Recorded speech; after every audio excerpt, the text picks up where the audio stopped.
छत्तीसगढ़ में प्रदेश सरकार ने गोधन न्याय योजना के तहत 2 रुपए प्रति किलो गोबर खरीदने के प्रस्ताव पर मुहर लगा दी। इसमें परिवहन व्यय को भी जोड़ा गया है। वहीं रायपुर में हुई भूपेश कैबिनेट की बैठक में कई अहम फैसले भी लिए गए। इसमें लंबे समय से चली आ रही शिक्षा कर्मियों की मांग को पूरे करने के लिए भी हरी झंडी मिल गई है। कैबिनेट ने 16,278 शिक्षा कर्मियों के संविलियन को मंजूरी दे दी है और इसी साल 1 नवंबर से शिक्षा कर्मी शिक्षा विभाग के कर्मचारी माने जाएंगे। बैठक में कोरोना के चलते यात्री बस के जून के मासिक कर में छूट की अनुमति दी गई है, तो वहीं इसी महीने से नवंबर महीने तक प्रति राशन कार्ड 5 किलो मुफ्त चावल दिए जाने के प्रस्ताव पर भी मुहर लगी है। कैबिनेट ने नजूल पट्टों में देय पंजीयन शुल्क में छूट देने का फैसला किया है। वहीं इसमें स्टाम्प शुल्क में 5% और उपकर में अधिकतम 2,000 की छूट होगी। वहीं भूमि स्वामी अधिकार के पंजीयन में 4% की छूट मिलेगी। इसके साथ ही कैबिनेट ने राज्य में सीधी भर्ती के सभी पदों में 3 साल के प्रोबेशन में नियुक्ति का फैसला किया है। भूपेश सरकार ने आखिरकार अपने कुनबे को बढ़ाते हुए उसमें 15 संसदीय सचिवों को जगह दी, जो अब सरकार के अनुभवी मंत्रियों के साथ जनता के हित में काम करेंगे।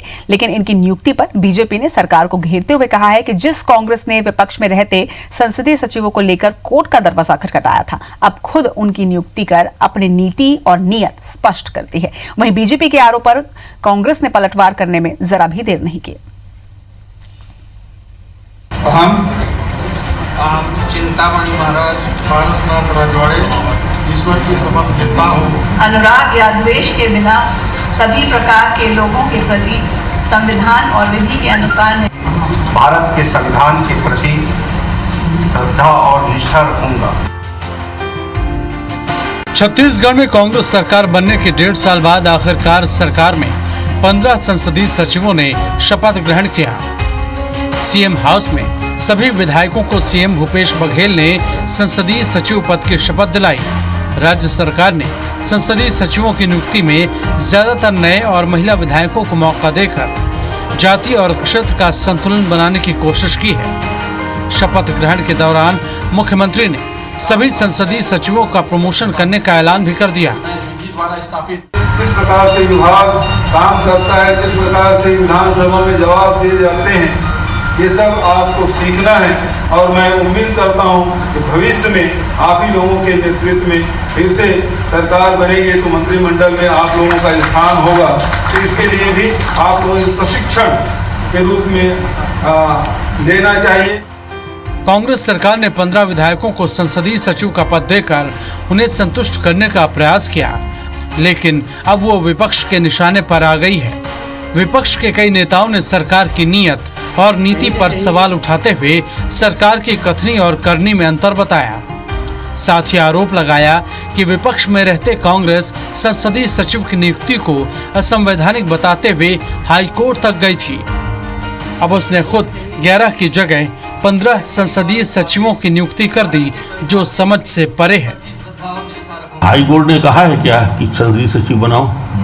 कोई हाईकोर्ट ने आदेश दिया है छत्तीसगढ़ शासन को कि बनाइए?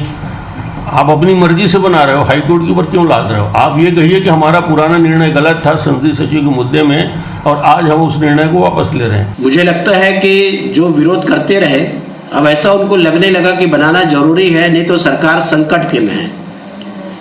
मुझे लगता है कि ऐसी परिस्थितियों का निर्माण होने लगा है। जो भारतीय जनता पार्टी के कार्यकाल में विष था, इनके लिए आज वही अमृत है। जनता सब जान रही है। 3 वर्ष तक इनको जैसा भी करना है चलाएं। 3 वर्ष के बाद इनकी वही गति होनी है जो पिछले 15 साल में इनकी गति थी। बीजेपी नेताओं के आरोप पर कांग्रेस ने भी मोर्चा संभाला और पलटवार करते हुए कहा कि हमने न्यायपालिका के आदेश के अनुरूप काम किया। कांग्रेस ने संसदीय सचिव की नियुक्ति को जनहित के लिए उठाया गया फैसला बताया। उनके पास कम बहुमत थे, हमारे पास बम्पर बहुमत आया है। इसको हम लोग ने 1 साल के बाद पूरा मंथन किया, हाई कोर्ट का गाइडलाइन लिया, उसके बाद हम लोग नियुक्ति किया है। कोर्ट में गई थी कांग्रेस और कोर्ट ने जो निर्णय दिया, तो अंततः जो देश की उच्चतम न्यायपालिका है वो उन्होंने जो कहा कि ये सही है, फिर वो काम किया। न्यायालय के आदेश के अनुरूप अगर ये नियुक्तियां सही हैं, तो आज रमन सिंह जी कैसे सवाल उठा रहे हैं? खुद नियुक्ति करते थे और आज सवाल उठा रहे हैं। रमन सिंह जी अपने दोहरे आचरण को झांक कर देखें। रमन सिंह जी ने हमेशा दोरंगी चाल चली है। दोरंगी पार्टी के दोरंगे नेता से यही उम्मीद की जा सकती। जाहिर है पिछले कुछ दिनों से छत्तीसगढ़ का सियासी पारा काफी चढ़ा हुआ है। सत्ता पक्ष और विपक्ष के नेताओं के बीच जुबानी जंग जारी है। वार पलटवार हो रहे हैं। ऐसे में 15 संसदीय सचिवों की नियुक्ति पर फिर से बीजेपी कांग्रेस आमने सामने है। Bureau report, IBC 24।